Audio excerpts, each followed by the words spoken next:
बिस्मिल्लाहिर्रहमानिर्रहीम, अस्सलाम वालेकुम। आप देख रहे हैं प्रोग्राम ऐवान सच। मैं हूं हनीफ कमर और मेरे साथ मौजूद हैं जनाब राना कामरान साहब। हस्ब मामूल हम मुख्तलिफ एक्सक्लूसिव स्टोरीज़ लेकर आपकी खिदमत में हाज़िर होते हैं। राना साहब, आप पहले तो सिर्फ कब्ज़ा ग्रुपों की बात करते थे ना, जो सोसाइटियों पे, जो सरकारी ज़मीनों पे, प्राइवेट लोगों की ज़मीनों पे कब्ज़े करके सोसाइटियाँ बनाते हैं, जाली प्लाट बनाते हैं लोगों को। आज उस कब्जा ग्रुप का डिस्कशन हम करने लगे हैं। हनीफ साहब, वो तो इनफरादी तौर पे कुछ उसमें पैसे की करप्शन है या कुछ मखसूस लोग, ये तो मुल्क के फ्यूचर का मसला है।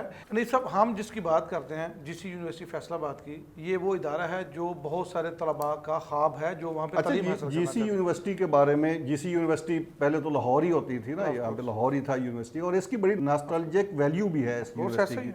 लोगों की इसके साथ बड़ी एफिलिएशन है। हमारे बड़े बड़े मशाहिर इस यूनिवर्सिटी में पढ़ते भी रहे, पढ़ाते भी रहे, और एक इसका बड़ी इंपॉर्टेंस है, तारीखी इंपॉर्टेंस है। लाहौर की मैं बात कर और मैं समझता हूँ ये फैसलाबाद यूनिवर्सिटी है, ये लाहौर की जो इज्जत है वो नहीं रहने देगी। हमारा असल में कंसर्न ही यही है, हमारा कंसर्न ही यही है कि इतना बड़ा तालीमी इदारा जिसकी पूरे बर्रे सगीर में नहीं बल्कि पूरी दुनिया में उसकी एक वैल्यू है, इज़्ज़त एहतराम है। मैं बल्कि अगले दिन लाहौर के जो वाइस चांसलर हैं जीसी यूनिवर्सिटी के, उनके पास बैठा था, तो वो मुझे बता रहे थे कि यहाँ से जो जीसी यूनिवर्सिटी के फारिग लोग जो रावियन गुजरते हैं ना, तो वो बाहर से इस टावर को सलाम करके गुजरते हैं। उनकी खिदमत है, जीसी यूनिवर्सिटी की बड़ी खिदमत है, लेकिन इसको कैरी ऑन करने के लिए अब ये फैसलाबाद यूनिवर्सिटी की जिस तरह आपने बात की, ये फैसलाबाद यूनिवर्सिटी 2003 में ये जीसी यूनिवर्सिटी फैसलाबाद में इसका क़याम अमल में आया।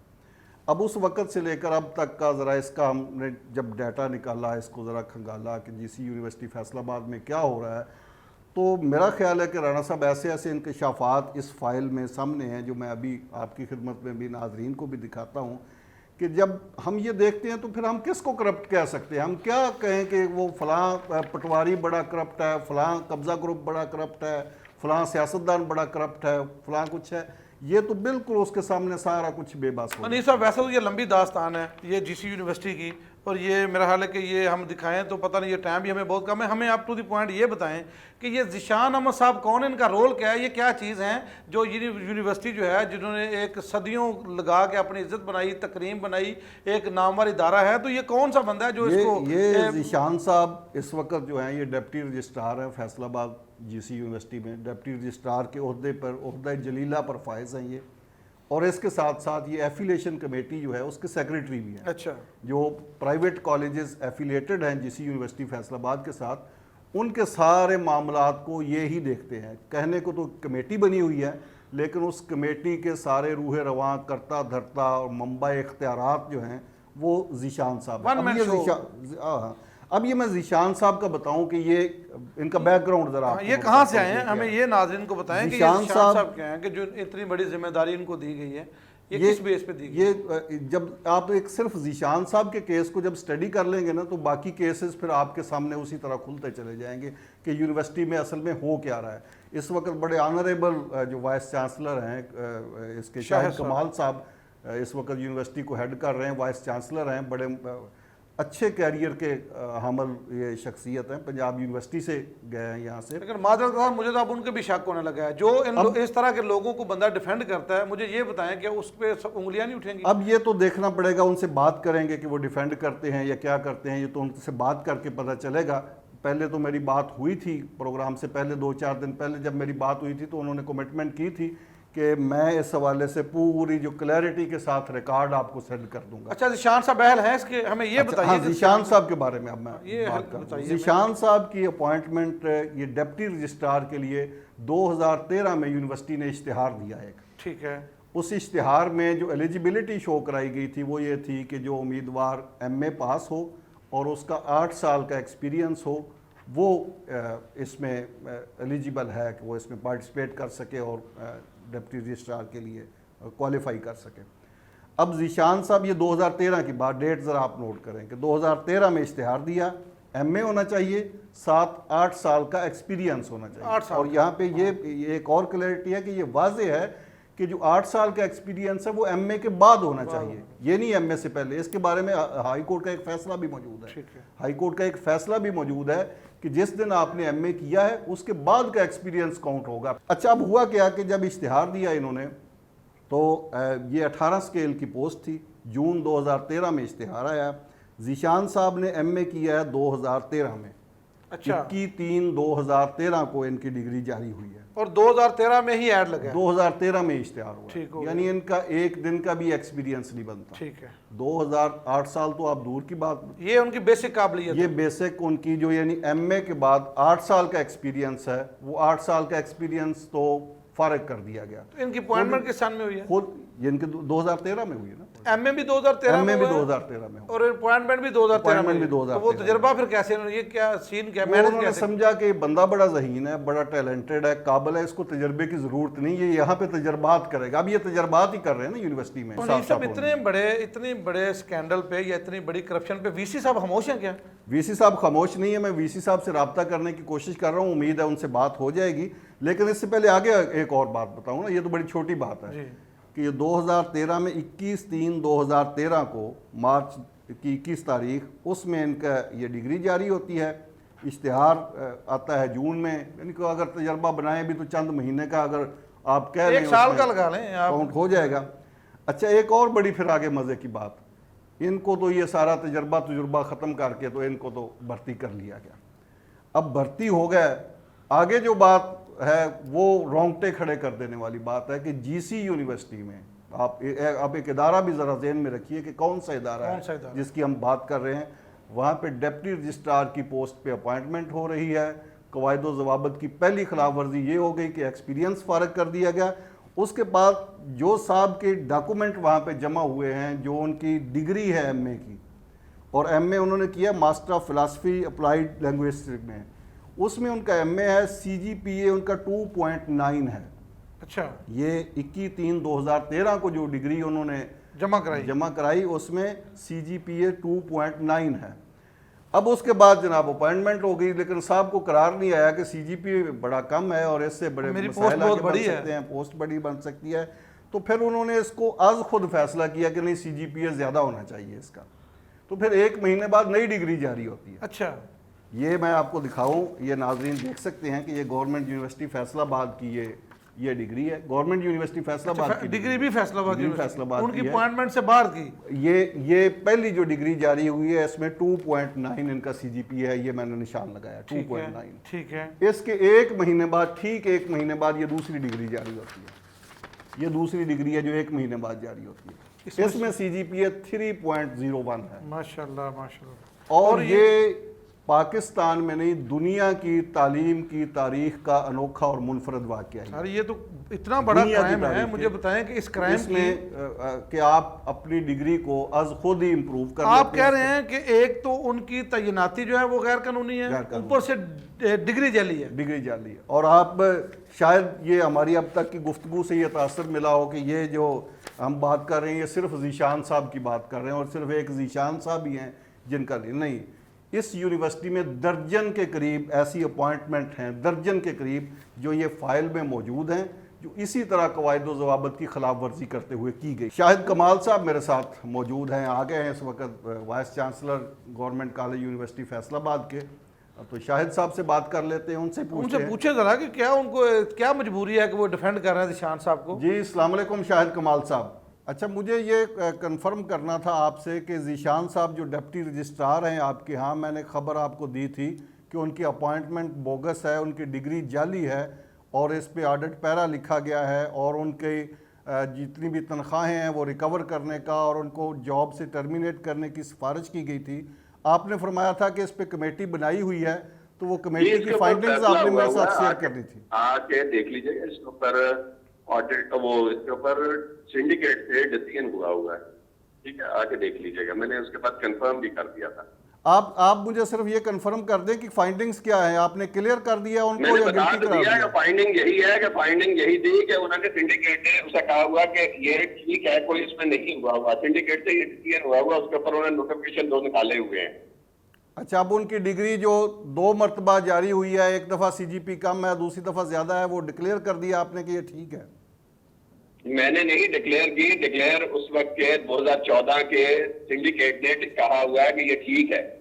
ये 2016 का जो ऑडिट पैरा लिखा गया है इसको कहाँ रखेंगे आप, जिसमें कहा गया है कि इनकी वही सारे कागजात उधर जो ऑडिट पैरा उसको देंगे ना, उनके बाद उसको सेटल डाउन करेंगे। ऑडिट पैरा लिखना होता है, ऑडिट पैरा में जो है उन्होंने उस वक्त डॉक्यूमेंट नहीं दिए होंगे।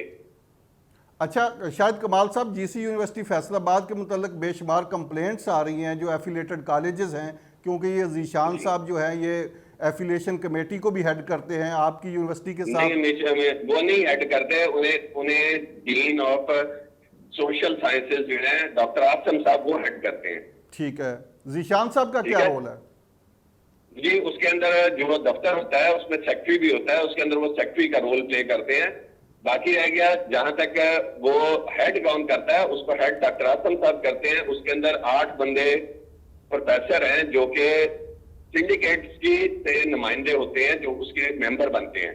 ये जीशान साहब उस कमेटी के सेक्रेटरी हैं जिस कमेटी की वजह से आपके साथ जो प्राइवेट कॉलेजेस एफिलिएटेड हैं उनको बेशुमार शिकायत हैं, कंप्लेंट्स हैं, उनको उनका जीना हराम कर दिया हुआ है। वो FIA तक कंप्लेंट्स गई हुई है, FIA तक कंप्लेंट्स गई हुई हैं, गवर्नर हाउस तक कंप्लेंट गई हुई है, यकीनन आपके ऑफिस में भी आई है। हम सोल्यूशन फाइंड आउट करते हैं।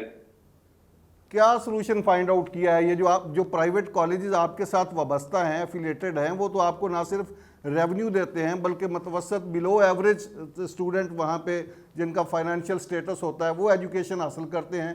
और इस तरह की बदनज़मी, बदइंतज़ामी और घपले अगर सामने आएंगे तो फिर सर ये क्या बनेगा हमारे निज़ाम तालीम? ना कहीं बदनामी हुई है, ना कोई ऐसी बात है।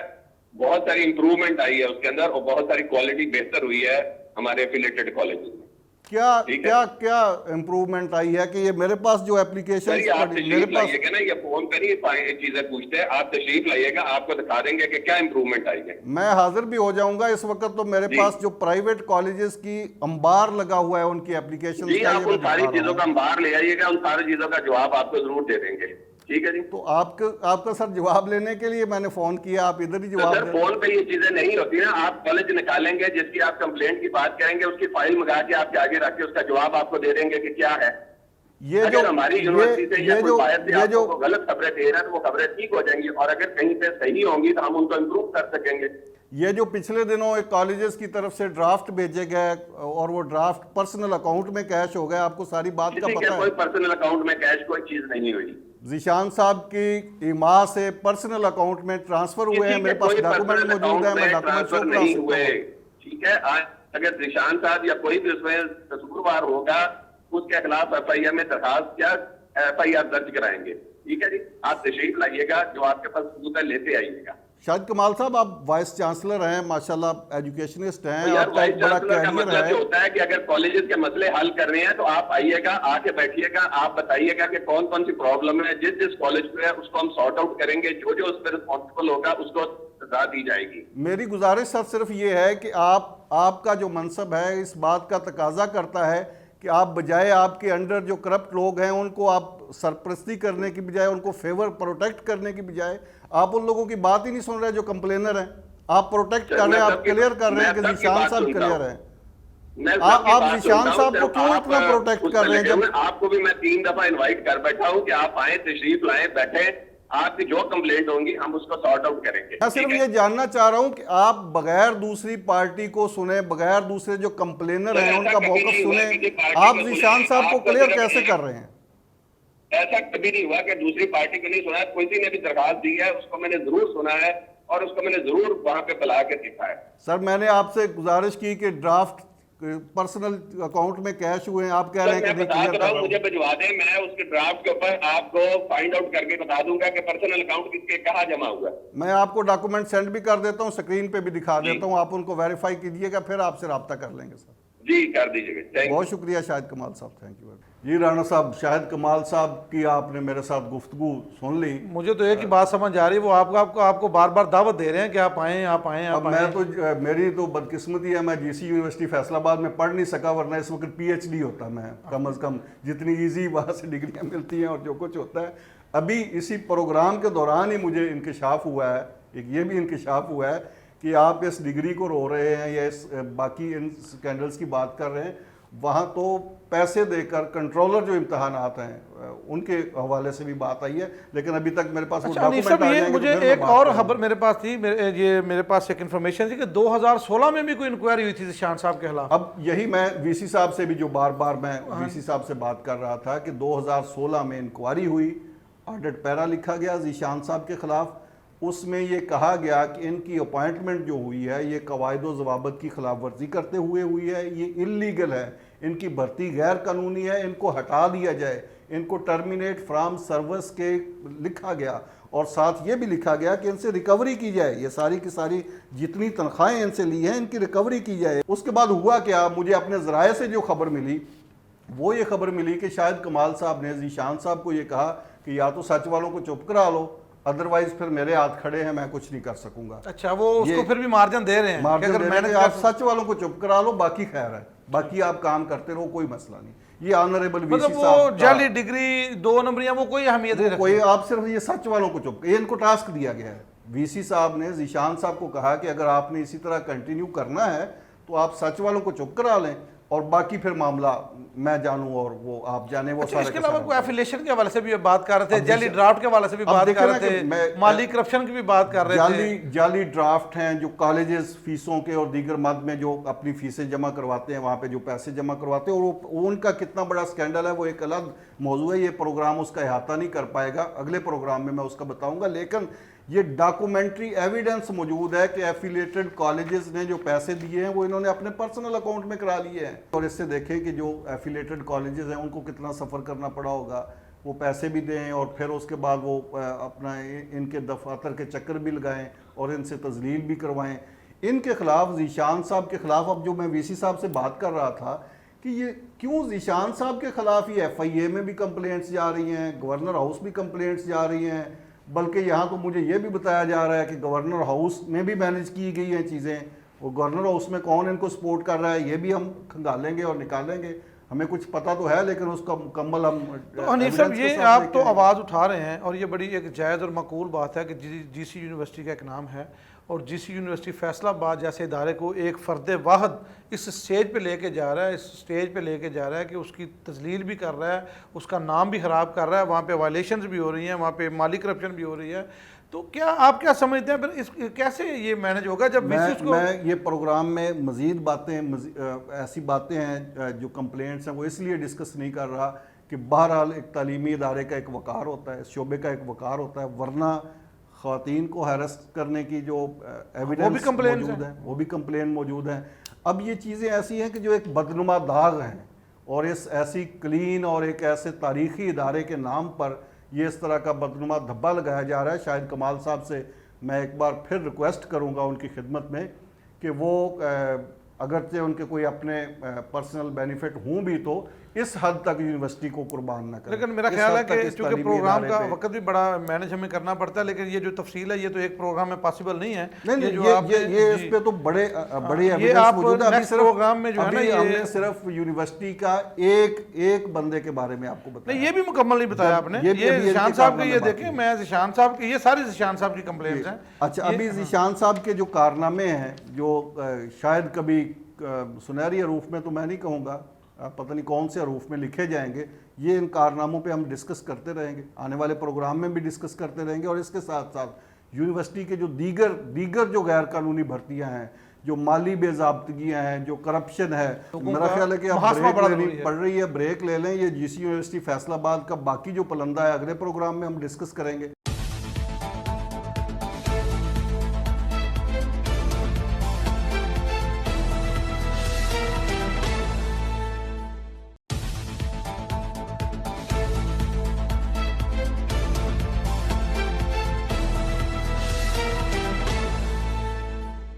जी, ऐवान सच में एक बार फिर खुश आमदेद।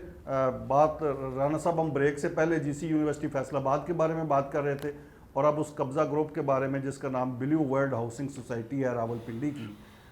आपने इसके बारे में बड़ी तहकीक की, डे फर्स्ट से इसके बारे में आप ख़बरें दे रहे हैं और एक ये बड़ी जो हमें नाजरीन देखते हैं और जिन लोगों तक आपकी बातें पहुंची हैं, एक तरह से उनका भला तो बड़ा हुआ है, कुछ लोग तो बच गए हैं जो इस बोगस स्कीम में सरमायाकारी करने से आपकी खबरों के बाद।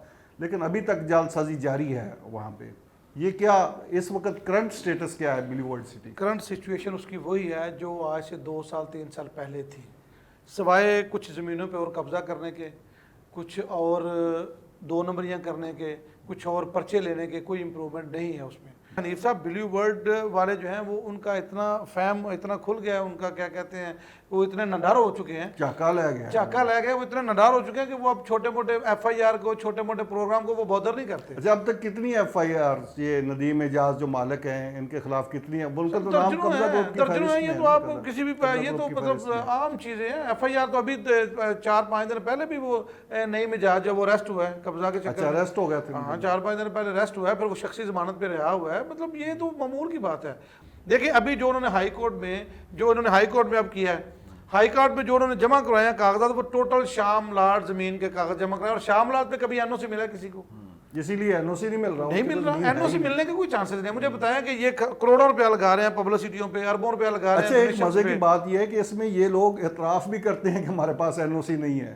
अभी साथ नज़ीर साहब को मैंने फ़ोन किया ये सच TV के इसी प्रोग्राम में शिरकत के लिए, तो उनको तारुफ करवाया तो उन्होंने फ़ोन बंद कर दिया। साथ नज़ीर साहब सर को ये आवाम को दिखाए ना, ये आम लोगों को दिखाएं कि जब जो बंदा वो आएंगे वो मौक़िफ़ देंगे अपनी वेबसाइट पे, वो अपना मतलब अपनी वो खुद से सोलो अपनी स्टेटमेंट जारी कर देते हैं कि जी हम अल्लाह के बंदे, अगर आप लोग ठीक है तो फेस करें यार। आप लोग क्यों इदारों से जांच छुड़ाते हैं? क्या सारे इदारे इतने करप्ट हैं कि सारे इदारे इनके खिलाफ हो गए हैं? क्या बिलीव वर्ल्ड कोई ऐसी सोसाइटी है जो जिसके खिलाफ इंतजामिया भी खिलाफ है, पुलिस भी खिलाफ है? अब देखें ना जो पंजाब असम्बली में जो मजाक हुआ है, ये मजाक नहीं है क्या? जब बिशारत साहब ने जो करारदाद पेश की और उसके बारे में जो ASP सदर को तलब किया गया वहाँ पे तो कि आप बिलीव वर्ल्ड के साथ ज्यादती कर रहे हैं, वो क्या अंदर की कहानी क्या निकली? वो देखें कि राजा बिशारत साहब चूँकि रावलपिंडी से हैं, राजा बिशारत साहब को अप्रोच किया गया किसी भी तरीके से, उन्होंने बिलीव वर्ल्ड वालों ने उनके आगे रोना रोया, वो भी सारी आपके सामने आ गई बात। एक दिन में आप मुझे बताएं, वो तो उस दिन मैं भी असम्बली में मौजूद था जिस दिन इनको बिलीव वर्ल्ड सिटी वालों को बुलाया गया, तो और बिलीव वर्ल्ड सिटी वालों ने बल्कि ASP को बुलाया था। बिलीव वर्ल्ड सिटी वालों ने राजा बिशारत साहब को अप्रोच करके उस दिन ये भागे फिर क्या फायदा हुआ उसका मुझे बताएं। और ये कह रहे थे कि इनको 27 से ज्यादा FIR की लेके कापियां हैं वो सऊद साहब। मुतालबा ये था कि आप सऊद साहब जो ASP हैं उनको बुला के डांटे के हमारे साथ ज्यादती कर। अब जब उन्होंने सऊद साहब ने पलंदा रखा FIRs का सामने कि ये FIRs हैं, ये मुदई हैं, ये इनके क्राइम हैं। अच्छा, सऊद साहब भी नई अपॉइंटमेंट थे, वो उनको पता भी नहीं था। सऊद साहब को पता, उनकी मौजूदगी में शायद 1 या 2 FIR हुए हैं, वो भी जेन्युइन FIR हैं। अब देखें 27 से ज्यादा FIR की कापियां लेके वो ASP पेश हुए असेंबली में, और उसी वक्त सारा कुछ डिसमिस हो गया। अच्छा, ये बिलीव वर्ल्ड सिटी के जो मार्केटिंग हेड हैं सरफराज गोंदल साहब, बड़े एक्टिव हैं। सरफराज गोंदल साहब ये भी क्राइम पार्टनर हो गए ना, क्योंकि ये सेल तो सारी यही कर रहे हैं, टारगेट को अचीव ये कर रहे हैं जो फाइलें बेच रहे हैं। इस वक्त सरफराज गोंदल साहब मेरे साथ मौजूद हैं, उनसे ज़रा ये डिस्कस कर लेते हैं। अस्सलाम वालेकुम सरफराज साहब। वालेकुम। सरफराज साहब, NOC हो गया है बिलीव वर्ल्ड सिटी का क्लियर? देखिए जी, बिलीव वर्ल्ड सिटी का जो NOC है उसका प्रोसेस आपके भी इल्म में होना चाहिए। अगर आप सच TV में कि हमने उसके लिए जो है ना हाई कोर्ट्स में केस किए हुए कि जी हमें जो है ना कुछ कोई डिपार्टमेंट कोई रास्ता दे, हमने सारी सबमिशन वहाँ पे करवाई हुई है, हमारी फाइल मौजूद है। तो 6-7 NOCs जो है ना वो अल्हम्दुलिल्लाह वो ले चुके हैं, जिसमें मुख्तलिफ डिपार्टमेंट की NOCs होती हैं, जिसमें वासा है। तो हम रावलपिंडी डेवलपमेंट अथॉरिटी से NOC हो चुका है आपका? ब्रदर, मैं आपसे बार बार यही बात कर रहा हूँ, जो आप मेरी बात को अंडरस्टैंड नहीं कर रहे हैं। जो प्रोसेस है वो सब बंदे को पता है कि हमने प्रोसेस अप्लाई किया हुआ है। इसलिए बेहतर ये है कि अगर आपने कोई डॉक्यूमेंट्स प्रूफ देखना है तो आप हमारे पास तशरीफ लाएं, हमसे बैठ के बात करें। नहीं गोंदल साहब, ये प्रोसेस में तो मुझे पता है कि प्रोसेस में तो आपने डाला हुआ है, अप्लाई किया हुआ है, लेकिन प्रोसेस में डाल के अप्लाई करके आप फाइलें तो नहीं भेज सकते ना? पता है कि जी हम प्रोसेस में हैं और काफी अर्सा जो है ना बिलीव वर्ल्ड सिटी के उसमें RDA के पैनल पे हम मौजूद रहे हैं कि जी ये अंडर प्रोसेस है। उसके बाद तो ये केसेस हैं और जो दूसरी चीजें हैं जिसपे इनका अपना प्रॉब्लम हुआ है कि ये TMO NOC देना है या RDA ने देना है, उसके बाद इनके अपने मामला चल रहे हैं। हम तो वेटिंग में। आप वेटिंग में है ना? मैं सरफराज साहब यही पूछना चाह रहा हूँ ना कि आप वेटिंग में हैं, अभी आपको NOC मिला नहीं, लेकिन आप NOC के बगैर ये फाइलें कैसे बेच रहे हैं जो आपने मेरा ख्याल है कि 5 लाख के करीब बेच दी है? कोई भी यही बात बता रहा है कि फाइल बेच रहे हैं तो सवाल ही नहीं पैदा होता। गलत बात, आप तो रॉन्ग इन्फॉर्मेशन है। आपने अभी तक कोई फाइल कोई प्लाट नहीं बेचा? देखें, मैं आपको फिर ये बात बता रहा हूँ कि हमने ना पहले फाइल बेची थी ना आप मेरे पास आए ना, आके पहले मैं आपकी डॉक्यूमेंट खिदमत में देखेंगे। हाजिर हो जाऊंगा, मुझे कोई तो ऐसा बस नहीं। जब मैं आप मेरे पास आएंगे तो फिर मैं आपको ये सारी चीजें दूंगा। मैं सिर्फ ये कंफर्म करना चाह रहा हूँ कि लाखों की अभी तादाद में जो कंफर्म करने के फाइलें, लिए जो है ना आपको कॉल करनी पड़ेगी हमारे लॉ डिपार्टमेंट से, या आपको कॉल करनी पड़ेगी साहब नजीर साहब से, ठीक है ना, और या आपको कॉल करनी पड़ेगी किसी और से। मैं तो जो चीजें आपको दे सकता हूँ या बात कर सकता हूँ उसके लिए मेरे पास आप तशरीफ लाएं, फिर मैं आपको बताऊंगा कि मैं NOC वही हमारी कब हुई है। मैं यही अर्ज करूंगा कि फिर हमारी NOC कब हुई है, प्लानिंग परमिशन कब मिली है हमें, वो एक दफा मिली है, वो 2 दफा मिली है, वो सारे पेपर्स हमारे पास मौजूद हैं। मेरे पास तशरीफ लाएं, फिर मैं आपको बताता हूँ। सरफराज साहब, मैं आपके साथ वही बात करूंगा जो आपके दायरा इख्तियार में आती है। आपने बिल्कुल बजा फरमाया, मैं जो इसलिए साद अर्ज नज़ीर कर रहा हूं से कि मेरे करने पास वाली बात तशरीफ है वो लाइए, साद इसके नज़ीर से बाद ही जो मैं करूंगा। आपसे बात आप मुझे ये बताएं कि RDA तो कह रहा है कि हमने NOC नहीं दिया, बल्कि उसने तो इश्तिहार दे दिया इसके खिलाफ, ब्लू वर्ल्ड सोसाइटी के खिलाफ लोगों को अवेयर कर दिया कि यहाँ पे कोई सरमायाकारी ना करें, कोई प्लाट ना लें। तो फिर अगर आपका प्रोसेस में भी है तो ये क्यों इश्तिहार देने की नौबत क्यों आई RDA को? ये आप बता रहे हैं जी इश्तिहार दिया, मुझे तो इसके बारे में इल्म नहीं है। मुझे तो ये पता है कि 300 या 400 जो भी सोसाइटी है सब वेटिंग में बैठे हुए, ठीक है। यहाँ ये तो सारी दुनिया को पता है, इश्तिहार है, वेबसाइट पे पड़ा है, आप RDA की वेबसाइट पे चले जाएं, वहां पे मौजूद है। ये तो कहते हैं कि बाल तो सारा जाने हैं, गोली ना जाने। आपकी सोसाइटी है सबके खिलाफ लगा के बैठे होते हैं मेरी जान, वो तो सब चीजों को करके बैठे होते हैं। मैं तो किसी की बात नहीं कर रहा, जिनकी NOCs अप्रूव हो जाती है, चाहे वो CD है चाहे वो LD है, वो बाद में उनकी भी कैंसिल हो जाती है। यहाँ तो प्रोसेस ही कुछ और चीजें हैं।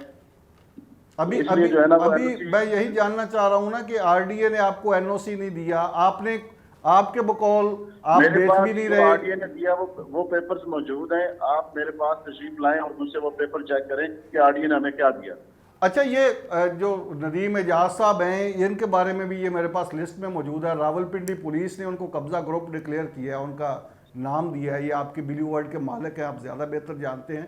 तो ये क्या हो गया कि RDA भी आपके खिलाफ हो गया, पुलिस भी आपके खिलाफ हो गई, पब्लिक भी आपके खिलाफ बोल रही है। RDA, ये क्या वजह क्या है? आप ये तो पुरानी अगर न्यूज़ क्लीन कारोबार कर रहे हैं। ये सब पुरानी न्यूज़ हैं। आप नई न्यूज़ जरा खोज लगाएं तो आपको पता चले। अच्छा, ये कि पुरानी हमने कोर्ट में भी इस बात पे केस किया हुआ था कि जी हम जो चीजें नहीं है, देखें अल्टीमेटली हर बंदे को रिलीफ मिलता है कोर्ट से, ठीक है ना, या ऊपर बैठे हुए आला अफसरान जो है वो जब इनको गाइडलाइन दे रहे होते हैं कि जो ठीक है तो उनको ठीक कहा जाए। तो हमें भी जो है ना, हम भी इसी तरफ आला अफसरान, आला अदलिया और इनकी तरफ देख रहे हैं। अल्लाह ताला की रात से हमें बहुत उम्मीद है कि इंशाल्लाह ताला ये सारी चीजें जो है ना, जो हकाइक है वो जल्द जरूर मंजर आप पे आएंगे। वज़ीर राणा साहब, सरफराज साहब की गुफ्तगू आपने सुन ली। वो तो कह रहे हैं कि जी NOC तो नहीं है हमारे पास, हम प्रोसेस में हैं। अब ये बताएं कि प्रोसेस में, मैं वज़ीर आज़म बनने के लिए प्रोसेस में चला जाता हूँ कि अगला इलेक्शन मैं लड़ूंगा और ये प्रोसेस है ना सर, और उसके बाद मैं वज़ीर आज़म बनूंगा, लिहाजा मुझे आज से वज़ीर आज़म एक तस्लीम बात कर आप लिया। नोट कर लें, ब्लू वर्ल्ड सिटी को NOC मिला है ना मिलेगा। उसकी वजह ये नहीं है कि इदारे खिलाफ है, उसकी वजह ये है कि ब्लू वर्ल्ड के पास कुछ है ही नहीं जिससे उनको NOC मिले। ब्लू वर्ल्ड को NOC मिलने का कोई चांस नहीं है। मैं कहता हूँ कि लोग खुदा के लिए हाथ जोड़ के लोगों से गुजारिश करके यार खुदा के लिए तहकीक करें, इन वन साइडेड बात मत सुने, हमारी भी ना सुने यार, हम छोड़ दें हमें नहीं। कि हम क्या ये कह इसकी रहे हैं। क्या वैल्यू है जो गोंदल साहब कह रहे हैं कि ये हमारे पास, हम प्रोसेस में हैं, प्रोसेस में हैं और 7-5 लाख फाइलें बेच चुके हैं। सर ये प्रोसेस में ही काम डाले जा रहे हैं, ये प्रोसेस में ही आपका, ये देखें इन्होंने क्या किया है कि इन्होंने प्रोसेस तो ये है ना कि आप अप्लाई कर देते हैं। अब अप्लाई करने से आप कोई एलिजिबल तो नहीं हो गए, नहीं हो जाते। दरखास्त आप दे रहे हैं ना, एक मुलाजमत के लिए दरखास्त मैं दे देता हूँ, तो दरखास्त के बाद मैं वो नौकरी शुरू कर दूँ। सर ये मैं आपको निशा बताऊं कि ब्लू वर्ल्ड के NOC के कोई चांसेस नहीं है, ये मैं बार बार आपको कह रहा हूँ। उसके अलावा ये एक इतना बड़ा फ्रॉड केस है कि अगर वक्त के साथ साथ ये डबल शाह से बड़ा केस साबित ना हुआ तो हम भी इधर हैं, आप भी इधर हैं। सर बेतहाशा डेली बेसिस पे उनके फ़ोन कॉल्स लोगों को जा रही हैं, उनका रिकवरी डिपार्टमेंट मुकम्मल रिकवरी। अच्छा, अब ये सरफराज साहब कह रहे हैं कि हम नहीं बेच रहे हैं। सर कैसे आप कैसे बात करते हैं? ये आपके सामने हक़ाइक़ हैं, ये हम आपके 200 सबूत हैं चीज़ों के, उनके डेली उनके जो पब्लिसिटी आ रही है मुसलसल, खास तौर पर राणा साहब इनका जो शिकार हो रहे हैं वो ओवरसीज पाकिस्तानी है। सर तो यहाँ वाले लोग तो फिर कोई ना कोई तहकीक कर लेते हैं, कोई इधर उधर जो बेचारे बाहर बैठे हैं उन्होंने सर ये बहुत जुल्म कर रहे हैं, ये जेल स्टाम्प तैयार कर रहे हैं, ये डीलरों से मिलके जेल स्टाम्प आपके नाम का तैयार कर लेंगे, वो फिर कोर्ट में ले वज़ीर-ए-आज़म को भी जाएंगे। चूना लगा के उनको चेक दे के, लेकिन मैं आपसे गुजारिश करूंगा कम मालियत का दे के उसके मैं बाद आपको मालियत गुजारिश करूंगा साहब, इसमें देखें अभी हमारे पास कुछ एविडेंस आए हैं, वो हम अगले प्रोग्राम में डिस्कस करेंगे कुछ नए स्टाम आए हैं, ये जो नईम पीछे नईम इजाज साहब गिरफ्तार हुए हैं पीछे, नदीम इजाज जो गिरफ्तार हुआ, नईम इजाज नईम साहब, इजाज हाँ, गिरफ्तार हुए थे, भाई है उसका, उनके भाई हैं, उनके भाई है। वो गिरफ्तार हुए हैं। इनकी जो डिटेल है वो डे बाय डे लोगों को हम इन्फॉर्म करें। हम लोगों को ये जहाद है कि ये देखें, यकीन करें कि ये लोगों की ज़िंदगी की जमा पूंजी है जो ये लोग लूट के खा रहे हैं। और इन लोगों नहीं, को हम ये इस प्रोग्राम को कंटिन्यू रखेंगे, इस पे बात करते रहेंगे। और ये जो लोगों के साथ जो मासूम लोग, और ख़ास तौर पर मेरे वो पाकिस्तानी जो बैरून मुल्क मुकीम हैं, वो लुट रहे हैं इस तरह की जाली स्कीमों के हाथों और जाली और फ्रॉड लोगों के हाथों। और ख़ास तौर पर ब्लू वर्ल्ड सिटी जिसने बड़े पैमाने पर पब्लिसिटी करके लोगों को अट्रैक्ट किया, झूठे दावे करके, झूठे ख्वाब दिखा के, उनके पास ना तो एनओसी है, ना कोई उनके पास कानूनी राइट्स हैं ये सेल करने के, लेकिन इस सारे के बावजूद ना उनके पास ज़मीन है, वो लोगों के साथ लोगों की जमा पूंजी लूट रहे हैं, बैरून मुल्क मुकीम पाकिस्तानियों को लूट रहे हैं। हम इस पे आवाज़ भी उठाते रहेंगे और तमाम वो नई जो डेवलपमेंट होगी, एक गुजारिश, वो भी सामने अगले लाते प्रोग्राम रहेंगे। में तारक मुर्तज़ा सत्ती साहब भी हमारे साथ मौजूद होंगे, तारक मुर्तज़ा सत्ती साहब जो आरडीए के चेयरमैन हैं, आरडीए भी मौजूद होंगे, उनसे ADC करंट स्टेटस भी लेंगे। अगले प्रोग्राम में वो भी हमारे साथ होंगे, एडीसी भी हमारे साथ होंगे। हम आवाम को इनके हकायक बताएंगे। राणा साहब, अभी तो कुछ मेंबरान असम्बली, पंजाब असम्बली के मेंबरान और वफाक जो कौमी असम्बली है हमारी, उसके मेंबरान को अप्रोच किया जा रहा है कि ये ब्लू वर्ल्ड की तरफ से कि आप हमारे लिए असम्बली में हमारे हक में आवाज़ उठाएं। सर, अब वो एक एमपीए साहब से मेरी बात हुई जिनको इन्होंने अप्रोच किया कि जी ये आप हमारे लिए असम्बली में हमारे हक में को आवाज़ उठाएं। सर, ये साद नज़ीर साहब अपना एक तारफ़ कराते हैं कि मैं गवर्नर पंजाब के कोई इन्वेस्टमेंट सेल है या बोर्ड है उसका भी मेंबर हूँ, मतलब board of investment board of investment का मेंबर हूँ मैं। बल्कि पहले तो ये गवर्नर पंजाब को अपना पार्टनर शो कराते और रहे, ये बाद मैं में आपको फिर बताऊं बोर्ड ऑफ कि इन्वेस्टमेंट यकीन करें हनीफ कमर साहब, आप इनकी वेबसाइट पे जाएं और पहले और आज की वेबसाइट में देखें ज़मीन, इन्होंने कोई इदारा नहीं छोड़ा यार जिसको इन्होंने बदनाम नहीं किया। चलें, कि ये कोई हमारी बंदा नहीं छोड़ा, गुफ्तगू जारी लेकिन- रहेगी, ये इंकशाफात जारी रहेंगे। तमाम तलका स्टेक होल्डर्स को लेंगे और अगले प्रोग्राम में हम उन अफेक्टीज को भी लेंगे, उन मुतासरीन को भी प्रोग्राम में मदऊ करेंगे जिनकी ज़मीनों पर ब्लू वर्ल्ड सिटी ने कब्जा किया। वो छोटे छोटे बेचारे ज़मींदार हैं, किसी की 4 कनाल है, किसी की 10 कनाल है, किसी की 1 एकड़ है, गाँव के गाँव जो गिरदो नवा में हैं उनकी ज़मीनों पर कब्जे कर लिए हैं। तरीका वारदात मुख्तलिफ है, किसी के साथ क्या हथकंडा इस्तेमाल किया है, किसी के साथ क्या किया है, ये सारे इंकशाफात हम आने वाले प्रोग्रामों में करते रहेंगे। फ़िलहाल हमें दीजिए इजाज़त। अल्लाह हाफ़िज़।